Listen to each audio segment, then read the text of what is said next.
녹화를 시작합니다. 집중하고 있냐 얘들아? 네? 집중. 어이 이탁 박민혁 네. 바른 자세. 바른 자세 안 하면 공산당이야. 우진이가 좋아하는 꺼져. 누가 뭘 좋아한다고?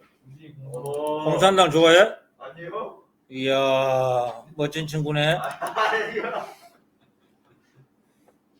왜 이승복이하고 적을 둔다는 얘긴데 나는 공산당이 싫어요라고 하는. 자 계속 복습이야. 그러니까 이제 랜덤식으로 수업을 진행하도록 하겠습니다. 나름 정리 잘 하시면 돼요. 오케이?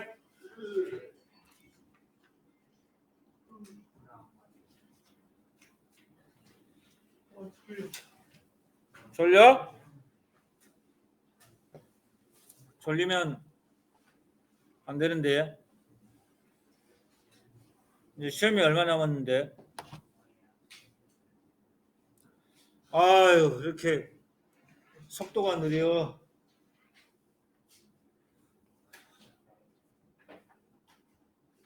성질 급한 사람. 이제 됐네. 랜덤식으로 한다고 그랬어요. 오케이? 오케이? 자, 엘니뇨에 대해서, 엘니뇨와 라니냐에 대해서 살펴보겠습니다.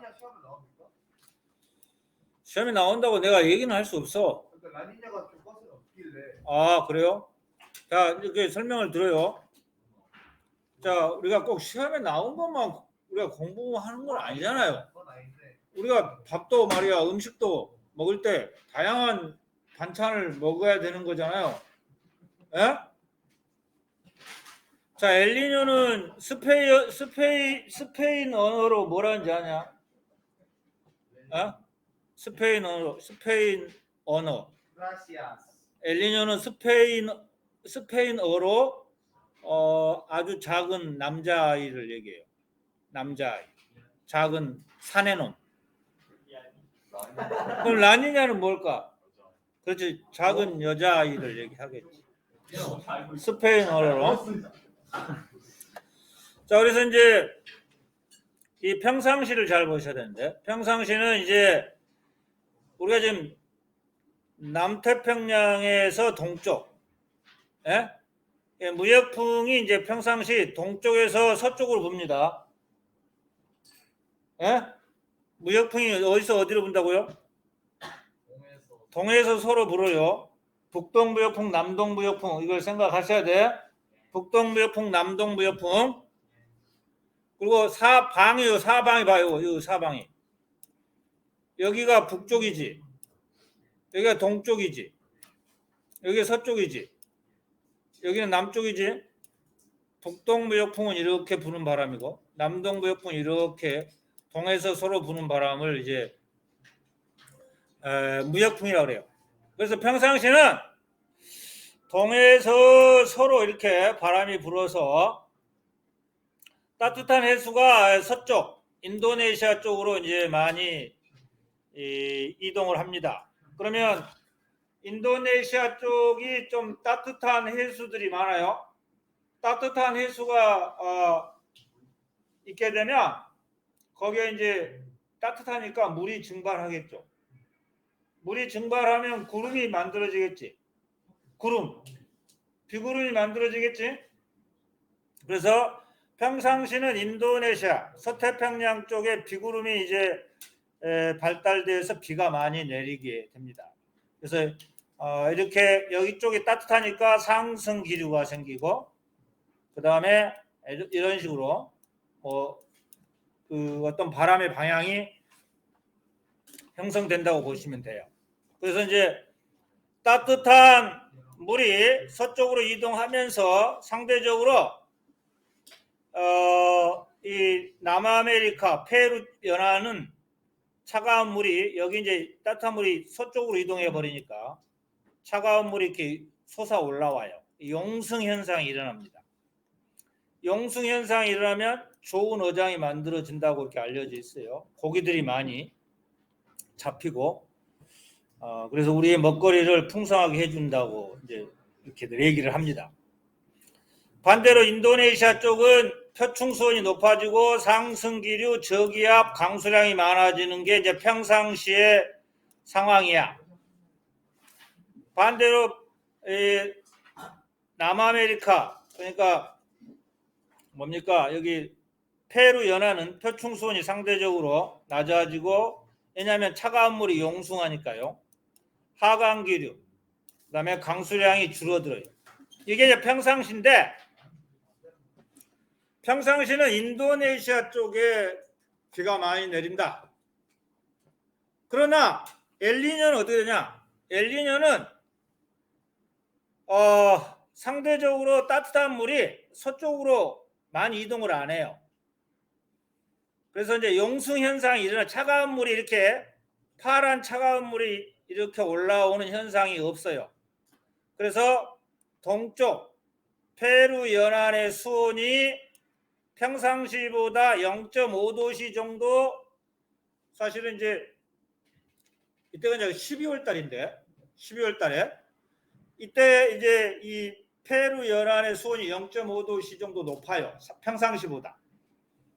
그래서 이제 페루 연안의 수온이 높기 때문에 상대적으로 이제 이쪽에 이 동쪽에서 그 수온이 따뜻해지면 증발이 잘 일어나죠. 그러면서 이 페루 연안 쪽 이쪽에 이제 비구름이 많이 만들어지죠. 그래서 평상시에는 서쪽 인도네시아 쪽이 뜨거워서 비가 많이 내렸는데 엘니뇨는 이제 반대죠. 평상시보다 페루 연안이 온도가 높아져서 상승기류, 저기압이 형성되고 비구름이 많이 만들어져서 이 페루 연안 쪽이 비가 많이 내리는 이러한 현상이 용승 현상도 일어나지 않죠. 어획량이 감소하죠. 그래서 이 페루 연안 쪽에 수온이 높아지고 강수량이 많아지고 홍수가 이렇게 발생하는 이러한 현상이 이제 엘니뇨죠. 반대로 이제 인도네시아 쪽은 반대 현상이라죠. 가뭄과 산불이 많이 발생하는 이러한 현상이 일어나는 게 엘니뇨다. 이렇게 보시면 되겠습니다. 보고 있냐 쫑관나식들? 평상시보다 페루 연안의 수온이 높아져서 저기압이 형성이 되고 페루 연안의 상승기류 그 다음에 반대로 인도네시아 쪽이 하강기류 이렇게 기상현상이 나타나는 게 엘니뇨다. 무역풍의 약화 이게 포인트야. 무역풍이 약화되면 페루 연안의 온도가 0.5도 정도 높아요. 평상시보다. 그죠? 네. 그래서 이 엘니뇨 라니냐 이런 것들은 옛날에 뭐 아기 예수 아기 예수인데 남자 아기 예수, 여자 아기 예수 이런 뜻이거든요. 그래서 12월 달에 이제 이러한 현상이 나타난다고 해서 이름을 붙인 것 같아요. 예, 크리스마스 때 예수님이 내려오잖아요. 자, 그다음에 라니냐는 이제 반대죠. 엘니뇨에. 이게 무역풍이 강화돼 버려. 이게 포인트야. 무역풍이 강화돼서 이제는 평상시보다 더 인도네시아 쪽의 수온이 높아져요. 그래서 엄청난 비구름이 많이 만들어져서 이 인도네시아 쪽에 비가 많이 내려요. 서태평양 쪽이죠. 남태평양의 서쪽, 남태평양의 동쪽 이렇게 보시면 되겠어요. 알겠지? 알았다 그래. 네. 자, 또 이거 하나 한번 해볼까? 글쎄요. 이해하실 수 있으려나? 얘들아? 이해할 수 있으려나 모르겠다. 이거 보여주고 싶은데. 얘들아. 요 지구의 복사 평형에 대해서 좀 얘기해 주고 싶은데 이해할 수 있으려나 모르겠어요. 책에는 안 나와 있는데. 안 나와 있어요? 예. 되게 열심히 했는데. 자, 보실래요? 책 나와 있는데. 자, 우리가 이제 태양이 지구로 방출하는 에너지는 복사 형태로 오죠. 매질 없이 오는 게 복사라 그래. 매질 없이.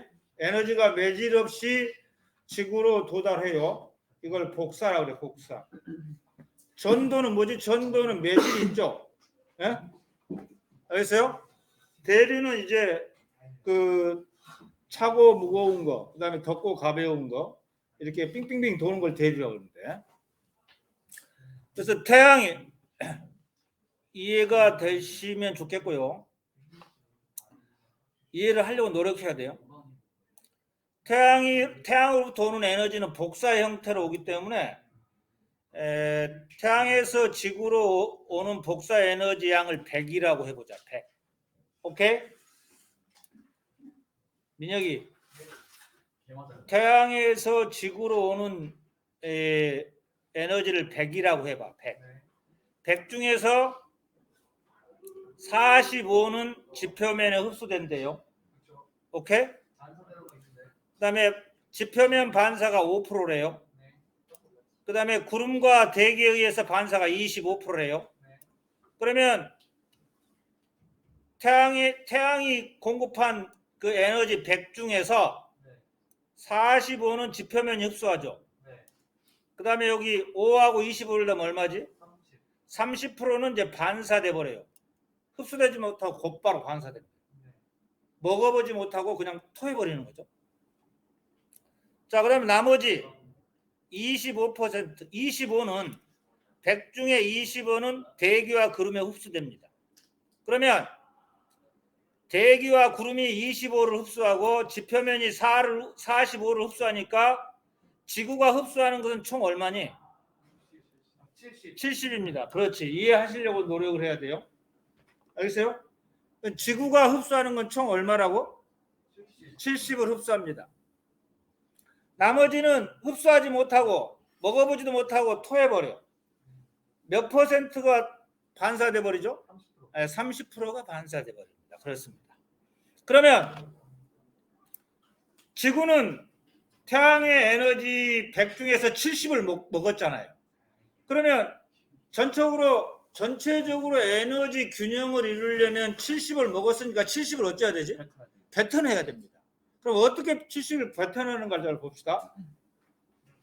자, 잘 봐요. 자, 아무튼 요 30을 반사하고요. 30을 반사하고 70을 먹었습니다. 지구는. 그럼 70을 어떻게 다시 토해내는가를 볼게요. 이해하려고 노력해야 되는데. 잘 봐. 지표가 45를 먹었죠. 먹었다 해봐. 먹었지? 네. 그럼 요 45를 그대로 우주 공간으로 방출하는 게 아니야. 45를 그대로 방출하는 게 아닙니다. 그래서 다음 그림을 보여줄게요. 자, 아까 지표면이 태양 100 중에서 지표면이 얼마 먹었다고 그랬죠? 아니, 지표면 45를 먹었죠. 그러면 45 받아서 45 방출하면 되는데, 그런데 이 45를 방출을 할 때요, 요 대기가 좀 흡수를 해요. 대기가 흡수해서 다시 지표로 재방출을 해버립니다. 대기의 재복사로 인해서 지표는 88이라는 것을 먹어요. 88을 먹어. 알겠어요? 그러니까 잘 봐. 태양의 복사 에너지 45를 먹죠. 먹는다 그래. 또 대기의 재복사로 88을 먹죠. 그러면 총 몇을 먹지? 133을 먹어요. 알겠어요? 재복사로. 그래서 그러면 133을 먹으면 지표는 133을 토해내야 되잖아. 어떻게 토해내는 거 봅시다. 자, 지표는 지표면의 복사 에너지 104, 지표면의 복사 에너지 104를 이렇게 토해내옵니다.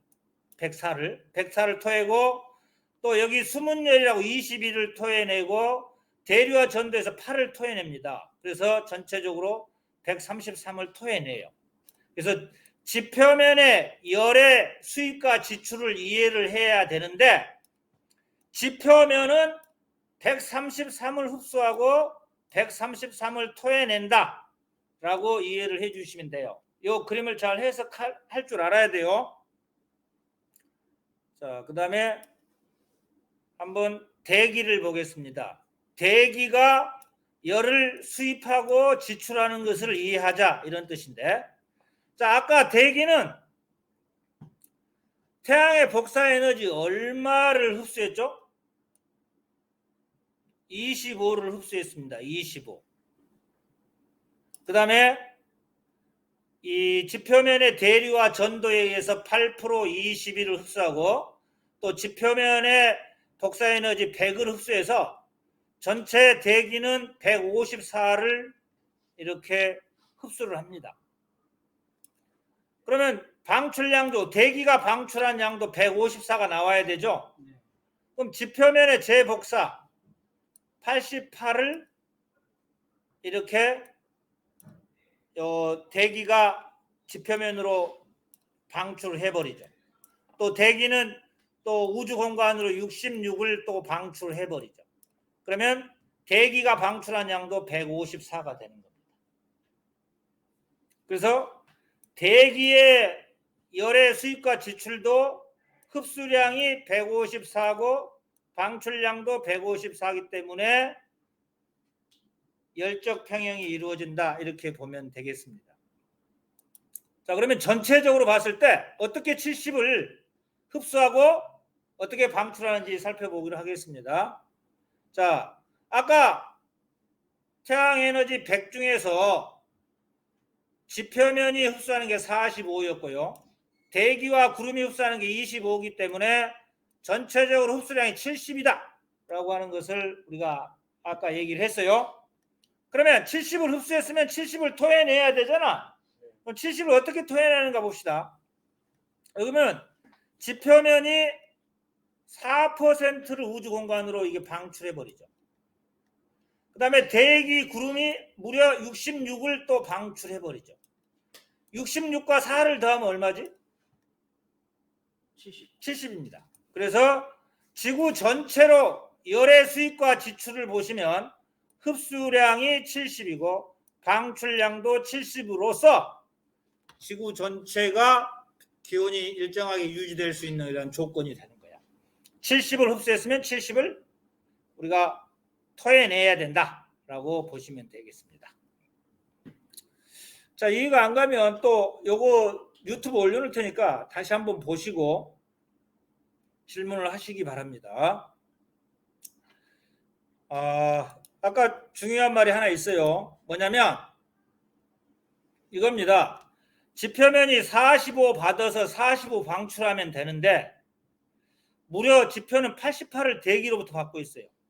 그래서 이 대기가 지표로 내보내는 것을 다시 지표로 재복사를 해가지고 88을 지표가 흡수한다는 겁니다.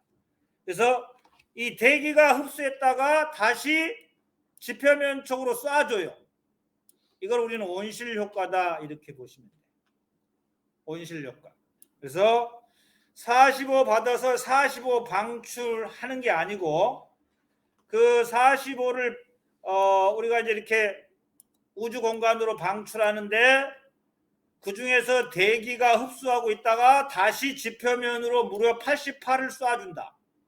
그렇기 때문에 대기의 재복사는 88이고 그 다음에 태양의 복사 에너지 45, 지표면은 이처럼 133을 얻어서 방출량이 133이다 라고 하는 이러한 지구의 복사 평형에 대해서 조금 이해를 하고 그림을 해석할 줄 아시면 되겠습니다. 좀 어려운 문제 어렵다고 생각이 들 수 있지만 이해하려고 노력을 하시면 돼요. 그 역할을 누가 하느냐? 대기가 해주고 있어요. 대기가. 45 흡수했는데 왜 88이나 이게 받습니까? 그건 대기가 그 역할을 해줘요. 자, 문제 한번 볼게요. 그림은 지구에 입수하는 태양 복사 에너지를 100이라고 했을 때 지구의 복사 평형을 나타낸 그림이다. 이에 대한 설명을 옳은 것을 보기 위해서 모두 골라라 했는데 뭐 기억니은 그것이 다 맞대요. 지구는 복사 에너지의 흡수량과 방출량이 어떻죠? 같죠? 전체적으로. 지표면은 복사 형태로 가장 많은 에너지를 방출한다. 지표면이 복사 에너지 형태로 가장 많이 방출하는 게 얼마입니까? 지표면은 104를 방출하죠. 그죠? 104 중에서 100을 이렇게 대기로 방출하고 우주 공간으로 4를 방출해 버리죠. 맞네요. 대기는 우주 공간보다 지표면으로 더 많은 복사 에너지를 방출한다. 그렇습니다. 88을 이렇게 방출합니다. 64를 위쪽으로 방출하고요. 그죠? 88. 이 그림을 잘 해석할 줄 아시면 돼요. 이해하려고 노력하시면 돼요. 자, 그러면 이거 한번 보면 안 되고요. 여러 번 다시 보고 지구의 복사 평형에 대해 좀 이해할 수 있었으면 좋겠습니다. 이제 아주 간단하게 정리한 게 있어요. 여기 보실래요?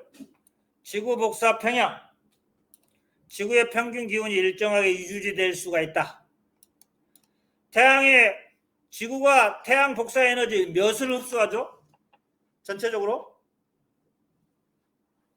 지구는 태양의 복사 에너지 전체적으로 몇을 흡수합니까? 70을 흡수합니다. 또 지구가 방출하는 에너지도 복사 형태, 매질 없이 우주 공간으로 방출해요. 이것도 70을 방출합니다. 그래서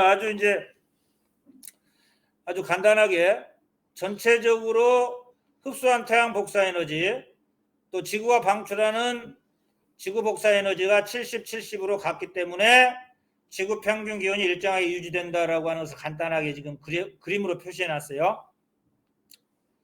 자, 여기 보면 이제 이렇게 지표면으로 들어오지 않고 또 대기나 구름에 흡수되지 않고 곧바로 토해내 버리죠. 30을. 이 30이라는 숫자를 우리는 알베도라고 그래요. 알베도. 반사율. 자, 그래서 지표면이 흡수하는 게 50이고 대기가 흡수하는 게 20으로서 전체적으로 이 두 개를 합치면 70을 지구가 먹고 있다. 이렇게 보시면 돼요. 그리고 이 50을 물론 여기 45인데요. 50을 갖다가 곧바로 이렇게 우주 공간으로 다시 방출하는 것이 아니고 대기로부터 방출했다가 다시 지구가 다시 재방출해 줍니다. 지표면으로. 이걸 온실 효과라고 그래요. 온실 효과. 어찌됐든 66과 4를 더하면 우주 방출이 70입니다. 그래서 그 그래프 해석을 앞에서 보여줬던 그래프 해석을 잘 하시면 먹는 양 70, 토해내는 양 70으로 똑같다. 이렇게 보시면 돼요. 자, 온실 효과. 온실 기체에 의해 지구 평균 기온이 높게 유지됩니다. 지구 복사 에너지 흡수, 그죠? 지표면으로 재방출해 줘 버려요. 50을 먹었지만 그거를 다시 우주 공간으로 방출을 해야 되는데 그 50을 대기들이 흡수해 있다가 무려 88이라는 숫자로 지표면으로 재방출해 줍니다. 그래서 그 지구의 기온이 온실 효과에 의해서 일정하게 유지될 수가 있어요. 그래서 다른 대기가 없죠. 다른 태양의 복사 에너지가 들어오면 곧바로 다 방출해 버려요. 그러니까 달의 평균 기온이 마이너스 18도시지만 지구는 온실 기체에 의해서 다시 재방출을 지표면으로 해주기 때문에 지구의 평균 기온은 15도씨로 유지되고 있다라고 보시면 되고, 지나친 온실 효과를 뭐라 그러냐? 지나친 온실 효과를 지구 온난화다 이렇게 보시면 돼요. 그래서 온실 기체가 많아지면 온실 효과가 커져서 평균 기온이 15도씨가 아니라 더 많이 올라가 버리죠. 이유는 이러한 이산화탄소나 온실 기체의 농도가 증가하기 때문에 지구 온난화가 일어나고 많은 그 생명체들이 더워서 못 살게 되는 그러한 현상이 나타나죠. 이 지구 온난화의 영향으로 우리는 어떠한 영향을 받을 수 있느냐? 빙하가 녹죠. 그죠? 빙하가 녹습니다. 그러면 이제 빙하가 녹으면 어떻게 되죠?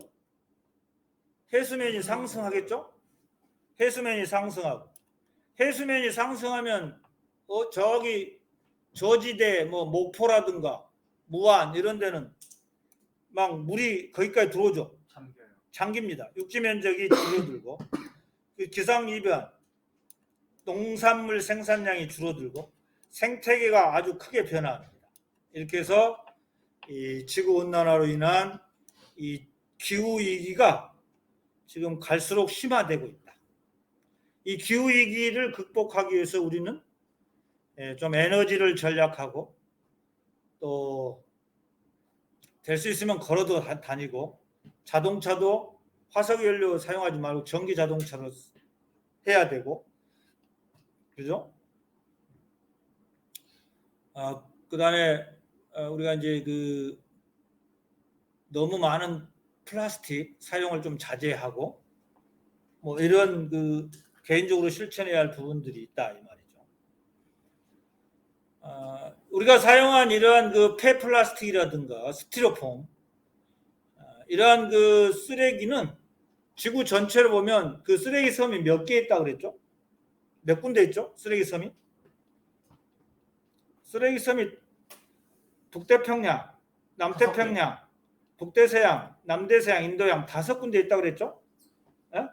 쓰레기 섬이 이제 쓰레기가 이렇게 막 확산이 되고 막 이렇게 해야 되는데, 이 해류의 그 순환을 보면 빙글빙글 돌거든요. 동에서 서, 그다음에 육지를 만나면 다시 위로 아래로 내려가고, 다시 편서풍을 만나면 다시 서에서 동, 그다음에 다시 차갑고 무거워지면 다시 밑으로 내려오고, 이렇게 빙글빙글 돌기 때문에 이 쓰레기들이 빠져나가지는 못해요.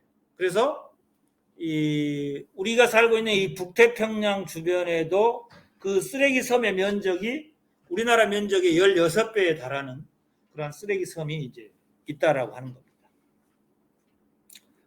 그래서 그 쓰레기를 먹고 사는 물고기들 어떻게 될까요? 미세 플라스틱을 먹고 사는, 아파요. 아프죠. 많이 아프고 기형 물고기가 생겨나고, 또 그러한 물고기를 우리가 이제 잡아먹고 사는 인간도 이 우리의 그 호르몬이 이상 현상을 일으켜서 여러 가지 질병을 초래할 수가 있다라고 하는 것이죠.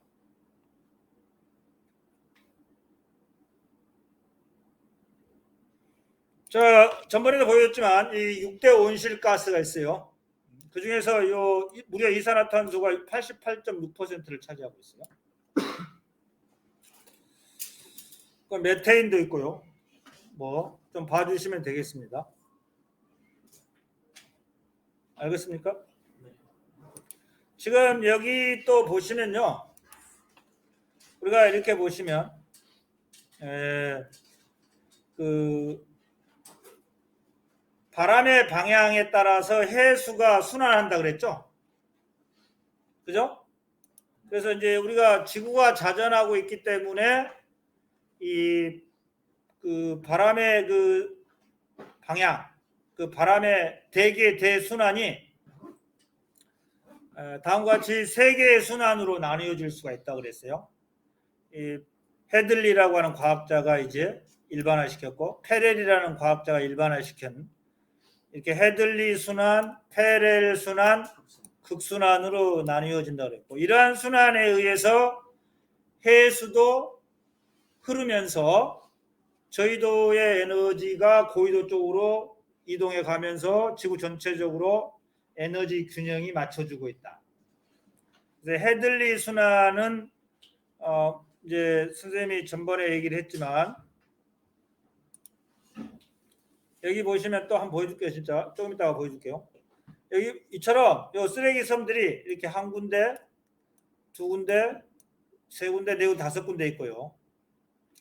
이 바람의 영향으로 표층 해수의 그 순환이 이렇게 이제 적도를 기준으로 해서 이렇게 다섯 군데가 있어요. 북반구에서는 해수가 이렇게 바람의 방향에 의해서 시계 방향으로 돌고 있어요. 해수가 이렇게 시계 방향으로 돌고 있고, 남반구에서는 이제 반시계 방향으로 이게 돌면서 쓰레기들이 가운데 이제 모이게 된다라고 보시면 되겠네요.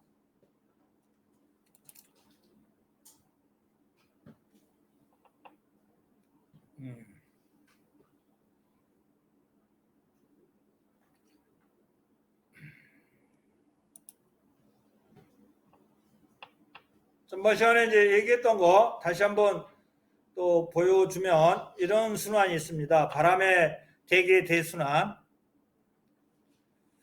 여기 보시면 이제 북반구에서의 그 대기의 대순환을 보여주고 있네요. 적도 지방에 뜨거워진 공기가 이렇게 상승을 하죠. 상승하면서 이렇게 30도까지 올라갔다가 다시 더 이상 올라가지 못하고, 물론 올라가는 것도 있겠죠. 대부분의 이제 대기는 다시 내려옵니다. 이렇게. 그래서 이러한 순환, 북반구에서 상승했다가 상승 기류, 다시 하강 기류, 이러한 그 순환을 헤들리 순환이라고 그러고, 여기 보면 이게 하강 기류의 바람의 방향을 보면 이 북동무역풍이 이렇게 분다고 보시면 되고요. 그래서 여기가 이제 저기압, 고기압, 그죠?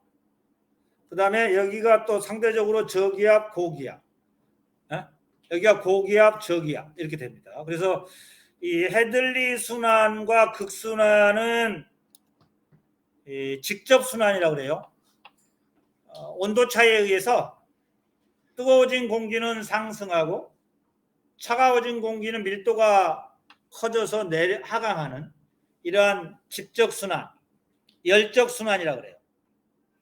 그런데 이제 간접 순환인 이제 패렐 순환이 있잖아요. 이거는 이제 사실 마치 이제 이 헤들리 순환과 극순환이 만약 두 개의 톱니바퀴라고 한다면 이 가운데 끼어 있는 이 톱니바퀴가 이 헤들리 순환에서 보면 이 30도 쪽에서 이렇게 하강하고 있죠. 그럼 이거 딱 같이 따라서 하강합니다. 이렇게. 여기는 이제 상승하고 있죠. 같이 따라서 상승해요. 하면서 이러한 그 역학적 순환이라고 그러죠. 간접 순환, 패렐 순환, 역학적 순환. 그래서 이 패렐 순환의 이 바람의 방향을 보면 이 30도에서 60도 사이에서는 이렇게 바람이 불어요. 이렇게 바람이 부는 거를 우리가 북반구에서 편서풍이라고 합니다. 예? 편서풍. 근데 교과서에는 예. 패렐 헤들리 극순환 단어 안 나와 있는데. 예, 안 나왔어요. 그냥 그러니까 이제 일단 대기의 대순환은 이런 3세포 순환으로 이루어지는데 이 3세포 순환의 결과 이 바람의 영향으로 표층 해수가 순환하는데 영향을 준다. 이 정도 봐주셔야 돼요. 그래서 여기 보면 이 무역풍은 북동 무역풍이죠.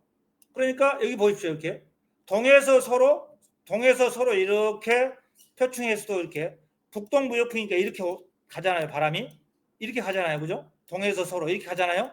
그러니까 이렇게 북쪽도 해류는 이렇게, 남쪽도 해류도 이렇게 동에서 서로 가죠. 그 대륙을 만나면 이렇게 이제 북반구에서는 이렇게 올라가고 남반구에서는 이렇게 내려가죠. 그리고 이제 여기 30하고 60도 사이에서는 편서풍을 만나니까 편서풍 이렇게 가잖아요. 그러니까 요 해수도 이렇게 서에서 동으로. 그럼 차가워진 물은 다시 밀도가 커서 내려가고, 이렇게 북반구에서는 시계 방향으로 이 해수가 순환한다. 해수의 순환의 주 원인은 뭐냐면 그래 대기 대순환에 밀접한 관계에 있다. 그래서 북반구에서는 이 바람의 방향을 잘 봐야 돼. 바람의 방향. 북동부 해풍이 이렇게 가잖아요, 그죠? 그러니까 북쪽도 해류도 이렇게 갑니다. 대륙을 만나서 차가워진 해류, 이걸 이제 크로시오, 일본 쪽에 붙어 있어서 크로시오 난류라고 그러지. 크로시오 난류는 나중에 이제 북쪽으로 가면 차가워지겠죠? 이건 캘리포니아 한류라고 그러지. 캘리포니아 한류가 되어서 시계 방향으로 빙글빙글 돌면서 가운데 쓰레기 섬이 만들어져. 알겠어요? 북반구에서. 그래서 대기의 대순환과 아주 밀접한 관련이 있는 게 해수의 순환이고, 그 해수의 순환을 봤더니 북반구에서는 시계 방향, 남반구에서는 반시계 방향. 가운데 뭐가 발달한다고? 가운데 그쪽 배는 쓰레기 섬. 그죠? 이 그림을 잘 보세요. 이렇게 북반구에서는 대륙을 만나면 난류는 붉은색이죠. 차가워지면 파란색으로 이렇게 내려오죠. 예? 그래서 이렇게 두 군데 이렇게 있다라고 보시면 되겠습니다. 인도양은 이거 빠졌지만, 그래서 이 표층의 순환, 해수의 표층 순환은 이 바람의 대순, 대기 대순환에 의해서 영향을 받고, 우리가 꼭 알아야 될 거, 무역풍은 동에서 서로 붑니다. 편서풍은 서에서 동으로 부는 거고요. 난류는 저위도에서 고위도로 올라가는 게 난류고, 한류는 고위도에서 저위도로 내려오는 게 한류입니다. 난자가 무슨 난자냐? 따뜻할 난자죠. 한류는요? 한자는요? 차가울 한자입니다. 그래서 이렇게 요 대기의 대순환과 요 두 그림을 매칭해야 돼. 두 그림을 매칭해서 그려봐야 돼. 그려봐야지만 대기의 대순환, 해수의 순환을 이해할 수가 있죠. 그래서 이런 대기의 대순환과 해수의 순환은 이 저위도에 남는 에너지를 고위도 쪽으로 이렇게 이동해 가면서 지구 전체로는 그 평균적인 기온을 유지할 수 있게 해준다라고 하는 것을 이해를 해 주셔야 됩니다. 근데 여기 적도에서 반대로 가고 있는 데는 그냥 무시해. 그건 무시해. 그건 적도 반류야. 이 적도 반류. 그거는 무시하면 됩니다. 무시하십시오. 여기 적도 반류도 있을 수가 있겠죠. 왜냐하면 이렇게 대륙을 만나서 다시 이쪽으로 튕겨져 나오는 것도 있겠죠. 그죠? 이건 이제 북대서양 해륙을 보여주고 있고요. 우리가 살고 있는 이 해역은 어디죠? 그렇죠. 북태평양이죠. 이 북태평양을 좀 보여주면 여기 있습니다. 북태평양 해류죠. 이 북태평양 해류를 보고 있어요. 가운데 쓰레기 섬이 있어요. 쓰레기가 많이 모여 있어요. 이게 빨간색은 뭔지 아나? 난류. 잘했어요. 그다음에 파란색은요? 한류입니다. 그래서 이 적도 반류 무시하고 일반적으로 이제 이도가 낮은 지역에서는 무역풍에 의해서 동에서 서로 해류가 대륙을 만나서 위로 올라가. 그다음에 30와 60도에서는 편서풍을 만나겠죠. 그러면 서에서 동으로. 그죠? 그다음에 잘 차가워지면 다시 하강 하면서 시계 방향으로 북반구에서 삥삥삥삥삥삥 돈다. 여기도 마찬가지죠. 북태평양 옆에 있는 게 북대서양이죠. 북대서양도 똑같아요. 북쪽도 해류, 그다음에 따뜻한 물 멕시코 만류, 다시 이렇게 했다가 차가워지면 내려와. 이게 시계 방향으로 삥삥삥삥 돌아요. 적도 반류 무시하고. 반자가 그 돌이킬 반자죠. 돌아오는 거죠. 자, 문제 똑같은 거. 대기 대순환과 해수의 표층순환. 이거는 서로 밀접한 관계에 있다고 그랬죠? 두 개는 서로 밀접한 관계가 있어요. 네? 네. 그래서 이제 여기 보면 북태평양 한류가 있고 여기 북대서양 한류가 있고 이렇게 해서 이제 두 군데 있고 밑에 세 군데가 있는데요. 이에 대한 설명은 옳은 거. 북반구에서는 해류가 시계 방향으로 순환한다. 맞죠? 시계 방향입니다. 남반구에서는 반시계 방향이고. 무역풍의 영향은 어디서 이도 몇 도에서 몇 도 사이에서 부는 바람이고요. 0에서 30입니다. 그래서 무역풍의 영향으로 해류는 주로 서에서 동이 아니라 그래서 동에서 섭니다. 꼭 기억을 해주시고 편서풍은 유도 몇 도에서 몇 도 사이 부는 바람이죠? 30에서 60입니다. 그걸 알아주시고 자 해류는 저희도에 남는 에너지를 고유도로 운반하는 역할을 한다. 맞죠? 4번이 정답. 기억을 해 주셔야만 되겠어요. 이렇게 여기 요 그림을 잘 한번 그려보면 좋아요. 여기 보면 그죠? 이렇게 북동무역풍, 남동무역풍, 편서풍, 편서풍, 극동풍, 극동풍. 이 바람의 영향에 의해서 해수도 대기의 대순환 방향과 해류의 흐름 방향이 거의 일치한다라고 하는 거 아주 중요한 내용입니다. 선생님 쿠로시오 해류 있잖아요. 예, 걔는 편서풍이에요? 아니면 그냥 부딪혀서 올라가면서 따뜻한 물이죠. 크로시아 해류가 이제 편서풍을 만나면 북태평양 해류가 되는 거지. 그러니까 쿠로시오는 대륙에 부딪힌 거예요. 그렇지. 그 난류지. 대륙에 부딪혀서 올라가고 또 대륙에 부딪혀서 내려오는 것도 있어요. 캘리포니아. 이렇게. 아니 이렇게 올라. 이거 얘도 부딪힌 거예요? 그렇지. 캘리포니아. 그렇지. 부딪혀 내려오는 거지. 물이 또 맞아서 커져서. 만약 자전하지 않는다면 대기 대순환 이거 한 가지밖에 안 돼요. 적도지방에 상승했겠죠?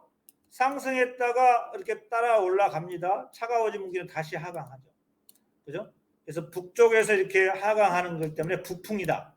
남반구에서는 남풍이겠지. 북반구에서는 북쪽에서 이렇게 위도에서 이렇게 하강하니까 이렇게 하강해서 다시 또 내려오거든요. 이렇게 이런 식으로 내려와요. 상승 타고 올라갔다가 차갑고 무거워지면 하강 타고 내려와요. 그래서 북반구에서는 북풍이라고 해요. 자전하지 않는다.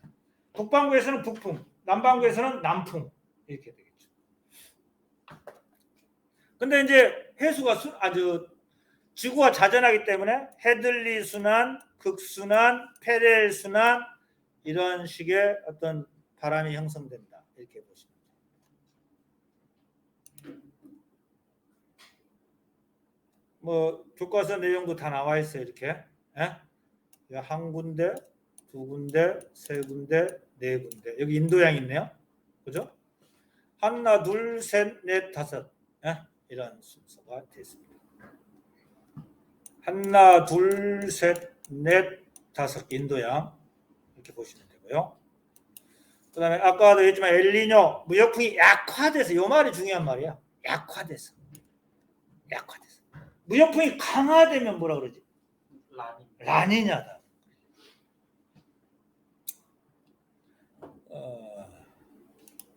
여기 자 오늘 여기까지 하겠습니다.